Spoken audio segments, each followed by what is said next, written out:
கடலூரில் வெள்ளத்தடுப்பு பணிகளுக்கான சிறப்பு IAS அதிகாரி ககன்தீப் சிங் பேடி மற்றும் மாவட்ட ஆட்சியர் தேவனாம்பட்டினம் கடற்கரையில் ஆய்வு மேற்கொண்டு வருகின்றனர். கூடுதல் தகவல்களை செய்தியாளர் ஸ்ரீதரிடம் கேட்கலாம். ஸ்ரீதர், அங்க இப்போ என்ன மாதிரியான ஆய்வுகள் மேற்கொண்டு வராங்க? இதை தொடர்ந்து என்ன நடவடிக்கை எல்லாம் எடுக்க இருக்காங்க?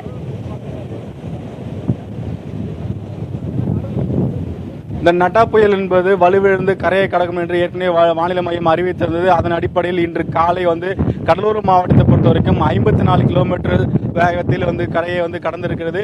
தொடர்ந்து காற்று என்பது வீசுகிறது. அதைதான் தற்போது கடலூர் மாவட்ட ஆட்சியர் மற்றும் சிறப்பு அதிகாரிகள் நேரடியாக கடலூர் தேவனாம்பட்டிலிருந்து மீனவர்களிடம் பேசி வருகிறார்கள். இந்த பாதிப்பு குறித்து அவரிடம் நம்ம நேரடியாக கேட்கலாம்.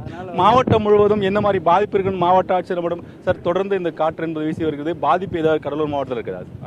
இதுவரைக்கும் நமக்கு கடலில் தான் கடலுடைய விண்ட் ஸ்பீடு தான் நமக்கு 30 to 35 கிலோமீட்டர்ஸ் பெர் ஹவர்ஸில் இருக்குது.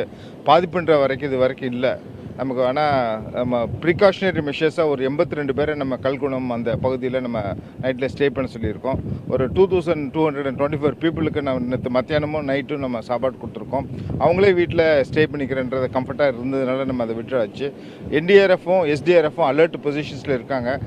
நானும் நம்ம monitoring secretaries and senior IAS ஆஃபீஸரும் அடுத்த அடிஷனல் செக்ரட்டரி கமிஷனரும் 2 பேரும் சேர்ந்து நாங்கள்லாம் போய் நேற்று ஒரு 10 இடங்களை போய் பார்த்தோம்.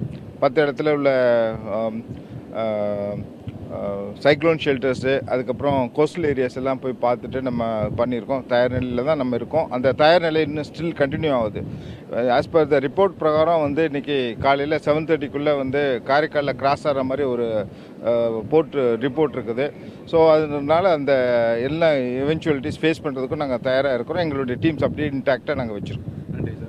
தொடர்ந்து கடலூர் மாவட்டத்தில் காற்றிருந்தது கடந்தது. நம்மிடம் சிறப்பு அதிகாரி ககன்தீப் சிங் பேடி இருக்கார். அவரிடம் கேட்போம். சார், குறிப்பாக நீங்கள் மீன்வளத்துறை இயக்குநராக இருக்கீங்க. தமிழகம் முழுவதும் இந்த மீனவர்களுக்கு என்ன மாதிரி கோரிக்கை வச்சிருக்கீங்க?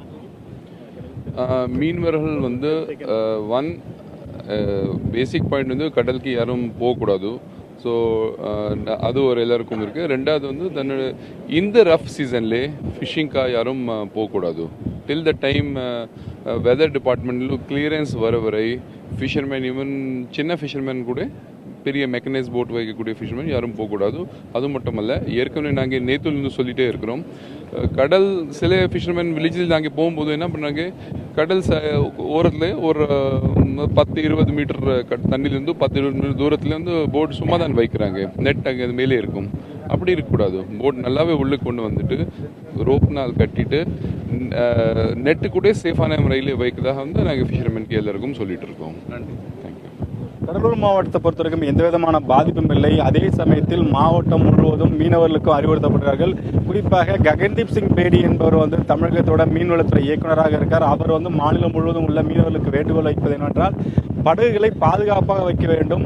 அது மட்டும் இல்லாமல் அதற்கான வலைகளையும் பாதுகாப்பாக வைக்க வேண்டும் சொல்கிறார். தொடர்ந்து கடலூர் மாவட்டத்தை பொறுத்த வரைக்கும் கடல் சீற்றமாக காணப்படுகிறது. இந்த கடல் சீற்றத்தையும் காற்றுடைய அளவை தான் தற்போது மாவட்ட ஆட்சியரும் சிறப்பு அதிகாரிகளும் பார்த்து கொண்டிருக்கிறார்கள். மாவட்டம் முழுவதும் தொடர்ந்து காலை 3 மணியிலிருந்தே 54 கிலோமீட்டர் வேகத்தில் காற்று வீசியதாக பதிவாகியுள்ளது. இந்த பதிவு என்பது மாநில ஆய்வு மூலமாக சொல்லப்படுகிறது. தொடர்ந்து காற்று என்பது வேகம் குறையும். விரைவில் கடலூர் மாவட்டம் இயல்புநிலைக்கு திரும்பும் என்று தெரிவிக்கப்பட்டிருக்காங்க. வேதவழி.